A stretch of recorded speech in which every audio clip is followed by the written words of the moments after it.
Hi friends, మలయాళ నటుడు జయరామ్ హీరోగా Abraham Ozler cinema release అయింది.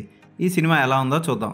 ఇది ఒక మెడికల్ మర్డర్ మిస్టరీ థ్రిల్లర్. ఒక మర్డర్ మిస్టరీని ఛేదించడానికి అబ్రహాం ఓజ్లర్ని పిలుస్తారు. అప్పటికే తన భార్య బిడ్డకి దూరమై బాధపడుతూ ఉంటాడు. ఒక మనిషిని లారీతో గుద్ది హాస్పిటల్లో జాయిన్ అయిన తర్వాత అతన్ని చంపేస్తూ ఉంటారు. ఇలాగే 2-3 కేసులు అయిన తర్వాత హీరో ఆ కేసుని ఎలాగైనా సాధించాలని తీర్మానించుకుంటాడు. ఆ తర్వాత అతను కనుక్కున్నది ఏంటి, ఆ మర్డర్స్ చేసింది ఎవరు అన్నది మిగిలిన కథ. జయరామ్ చాలా బాగా నటించాడని చెప్పడం కంటే జస్ట్ నటించాడంతే. ఆ పాత్రలో ఇంటెన్సిటీ కానీ, ఘర్షణ కానీ, సంఘర్షణ కానీ అతని ఫీలింగ్స్లో ఎక్కడా కనపడవు.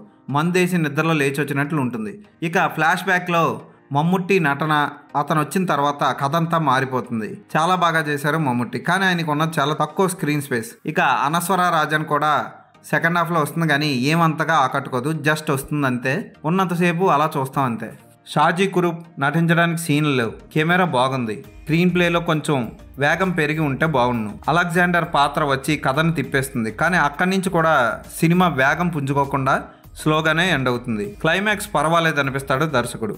ఈ సినిమా ప్రస్తుతానికి మలయాళంలో మాత్రమే ఉంది, త్వరలో తెలుగులో రావచ్చు. కుటుంబంతో కలిసి ఈ మర్డర్ మిస్టరీని చూడొచ్చు. డాక్టర్లు బతికించడమే కాదు, డాక్టర్లు తలుచుకుంటే మర్డర్లు కూడా చేస్తారు. అసలు ఎందుకు చేస్తారు అన్నది ఈ సినిమా చూసి తెలుసుకోండి.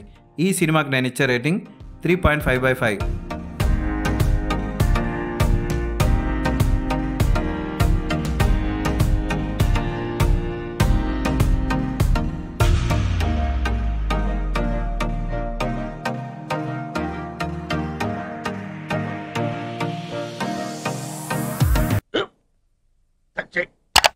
స్కూల్ బెంచ్ లాగా ఎంత గట్టిగా ఉందోరా.